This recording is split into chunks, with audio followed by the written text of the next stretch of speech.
നമസ്കാരം. കണ്ടില്ലെന്ന് നടിക്കരുത്. കലാപത്തിന് ആഹ്വാനം ചെയ്തത് സംഘപരിവാർ സംഘടനകളിലെ പ്രവർത്തകർ തന്നെയാണ്. പ്രകോപനമുണ്ടാക്കുന്ന രീതിയിൽ ബസ്സുകളിൽ വന്ന് മുസ്ലിം പ്രദേശങ്ങളിലെത്തുമ്പോൾ മുദ്രാവാക്യ രീതികൾ മാറ്റി ബാബരി മസ്ജിദിന്റെ പേര് പറഞ്ഞും മറ്റുള്ളവരുടെ പേര് പറഞ്ഞും മുസ്ലിം മതവിശ്വാസികളെ പ്രകോപിപ്പിച്ചുകൊണ്ട് ആക്രമണത്തിന് വഴികൂട്ടിയത് സംഘപരിവാർ സംഘടനകളിലെ പ്രവർത്തകർ തന്നെയാണ്.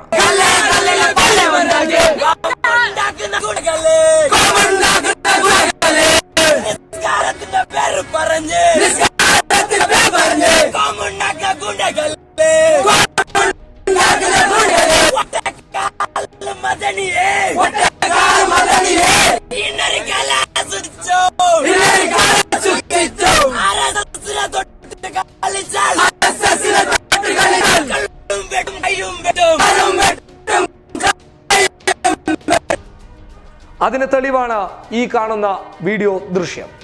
ഒരു കാര്യം എടുത്തു പറയാം, ആക്രമികൾ സംഘപരിവാർ തന്നെയായിരിക്കട്ടെ, അവരെ പിടികൂടാനുള്ള ആർജവം അധികൃതർ കൃത്യമായി കാണിച്ചിട്ടില്ലെങ്കിൽ അറസ്റ്റ് ചെയ്യപ്പെട്ട നിരപരാധികളായിരിക്കും നിങ്ങൾക്ക് ലഭിക്കുന്ന പ്രതികൾ. അത്തരത്തിലുള്ള ഒരു നീക്കം നിങ്ങൾ മുന്നോട്ട് വെക്കുന്നുണ്ടെങ്കിൽ ചോദ്യം ചെയ്യപ്പെടുന്നത് അധികൃതരുടെ നടപടികളായിരിക്കും. സംഘപരിവാർ പ്രവർത്തകർ മുസ്ലിം പള്ളി ആക്രമിക്കാൻ ശ്രമിച്ചതിന്റെ ദൃശ്യങ്ങളും ഇതിനോടകം തന്നെ വൈറലായി കഴിഞ്ഞു. എന്നിട്ടും കൃത്യമായ നടപടി അവർക്ക് മേലിൽ വരാത്തതിന്റെ കാരണം ചിലപ്പോൾ കേന്ദ്ര ഭരണത്തിന്റെ സ്വാധീനമാണെങ്കിൽ അതും ചോദ്യം ചെയ്യപ്പെടുക തന്നെ ചെയ്യും. കൃത്യമായി പറഞ്ഞു കഴിഞ്ഞാൽ കാസർഗോഡ് സംഘപരിവാർ സംഘടനകൾ ഏതൊരു പരിപാടി നടത്തിയാലും അതിനുശേഷം ആക്രമണം ഉണ്ടാകുന്നത് പതിവാണ്, അല്ല കരുതിക്കൂട്ടി അവർ ചെയ്യുന്നതാണ്. അവരുടെ ലക്ഷ്യങ്ങൾ നിറവേറ്റാൻ ആക്രമവും കലാപവും ഇവിടെ അനിവാര്യമാണ്. അതിന് യോജിച്ച ഒരു മണ്ണ് തന്നെയാണ് കാസർഗോഡ്. മഞ്ചേശ്വരം തിരഞ്ഞെടുപ്പിൽ പോലും വർഗീയത കൊണ്ടുവരാൻ ശ്രമിച്ചു എന്ന ആരോപണം തുടർന്ന് നിലനിൽക്കുന്ന സമയത്ത് പോലും ഇത്തരത്തിലുള്ള നീക്കങ്ങൾ നടത്തി സംഘപരിവാർ സംഘടനകൾ അവരുടെ ലാഭം കൊയ്യാൻ ശ്രമിക്കുന്നത് നിരപരാധികളെ പ്രതിക്കൂട്ടിലാക്കിയതാണെന്നുള്ളത് തിരിച്ചറിയേണ്ടത് അധികൃതർ തന്നെയാണ്. നിരപരാധികളാണ് ഇപ്പോഴും വേട്ടയാടപ്പെടുന്നത്. കാസർഗോഡ് നഗരത്തിൽ ഇന്നലെ ഉണ്ടായിരുന്ന ആക്രമണത്തിൽ അറസ്റ്റ് ചെയ്യപ്പെട്ടവരിൽ പലരും നിരപരാധികൾ തന്നെയാണ്. ഇങ്ങോട്ട് ഇല്ല എന്നുള്ളതല്ല, മുസ്ലിം മതവിശ്വാസികൾക്കിടയിൽ തന്നെ തീവ്രത പുലർത്തുന്നവർ ഉണ്ട്. പക്ഷേ അതിനേക്കാൾ കൂടുതൽ സംഘപരിവാർ പക്ഷത്തുള്ളവരാണ് എന്നുള്ളത് അധികൃതർ മനസ്സിലാക്കേണ്ടതുണ്ട്. ബസ്സുകളിൽ കല്ല് നിറച്ചും ആയുധങ്ങളേന്തിയും മുസ്ലിം പ്രദേശങ്ങളിലൂടെ കടന്നു വന്ന് മുസ്ലിം മതാരാധനാലയങ്ങൾക്ക് നേരെ ആക്രമം അഴിച്ചുവിടുമ്പോൾ പോലീസായാലും മറ്റുള്ള അധികൃതരായാലും വേട്ടയാടപ്പെടുന്നത് നിരപരാധികളായിട്ടുള്ള മുസ്ലിം ചെറുപ്പക്കാരെയാണ്. ചോദ്യം ചെയ്യപ്പെടേണ്ട ഘടകമായിട്ടും രാഷ്ട്രീയ പ്രവർത്തകർ മിണ്ടാതിരിക്കുന്നത് ചില രാഷ്ട്രീയ താല്പര്യങ്ങൾക്കാണെങ്കിൽ അതും ചോദ്യം ചെയ്യപ്പെടുക തന്നെ ചെയ്യും. ആക്രമിക്കപ്പെട്ടവനെയും ആക്രമിച്ചവനെയും ഒരേ കണ്ണിൽ കാണാതെ രണ്ടും രണ്ടായി കണ്ടുകൊണ്ട് ആക്രമിച്ചവർക്കെതിരെ നിയമ നടപടിയെടുത്ത് മാതൃക കാട്ടേണ്ടത് പോലീസ് ഉദ്യോഗസ്ഥരുടെ കടമ തന്നെയാണ്. പോലീസിനെ ഒരിക്കലും കുറ്റപ്പെടുത്തുന്നില്ല. നിങ്ങളുടെ ചില സംയോജിത ഇടപെടലുകൾ എടുത്തു പറയേണ്ടത് തന്നെയാണ്.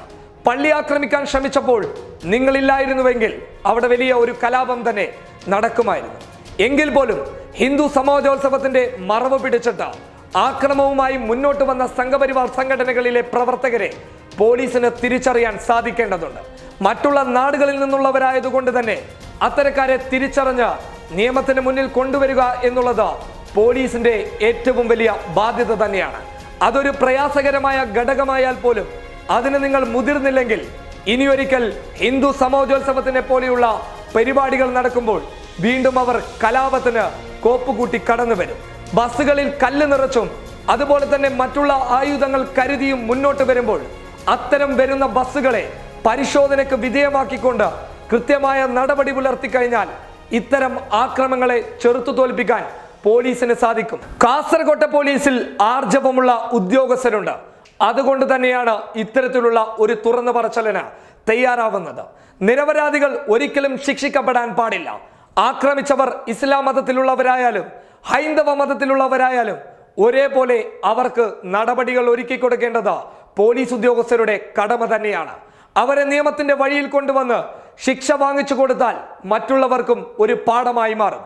ഇസ്ലാം മത തീവ്രവാദികൾക്കും ഇത്തരത്തിലുള്ള നിർദ്ദേശങ്ങൾ നൽകാനുമുണ്ട്. തീവ്രത വളർത്തിവെച്ച് മറ്റുള്ളവരെ വേട്ടയാടുന്ന രീതിയിലേക്ക് നിങ്ങൾ മുതിരുമ്പോൾ ഇവിടെ ശിക്ഷിക്കപ്പെടുന്നത് നിരപരാധികളായിട്ടുള്ള മുസ്ലിം ചെറുപ്പക്കാർ തന്നെയാണ്. അതേ ഒരു വിഭാഗം തന്നെയാണ് ഹൈന്ദവർക്കിടയിലുമുള്ളത്. തീവ്രത പുലർത്തി RSS പോലെയുള്ള സംഘടനകളിൽ ചേർന്ന് തീവ്രമായ മുന്നേറ്റം നടത്തുമ്പോൾ ശിക്ഷിക്കപ്പെടുന്നത് നിരപരാധികളായിട്ടുള്ള ഹൈന്ദവ ചെറുപ്പക്കാർ തന്നെയാണ്. ഇവിടെ നീക്കങ്ങളും മുന്നീക്കങ്ങളും നടത്തേണ്ടത് പോലീസ് ഉദ്യോഗസ്ഥർ തന്നെയാണ്. കൃത്യമായി പറഞ്ഞു കഴിഞ്ഞാൽ ഹിന്ദു സമോജോത്സവത്തിന്റെ ഭാഗമായി നടന്ന ആക്രമണത്തിലെ ആക്രമകാരികളെ തിരിച്ചറിയാൻ, അവരെ പിടികൂടി നിയമത്തിന്റെ വഴിയിൽ കൊണ്ടുവരാനുമായാൽ പോലീസ് കയ്യടി നേടുക തന്നെ ചെയ്യും. News desk public Kerala.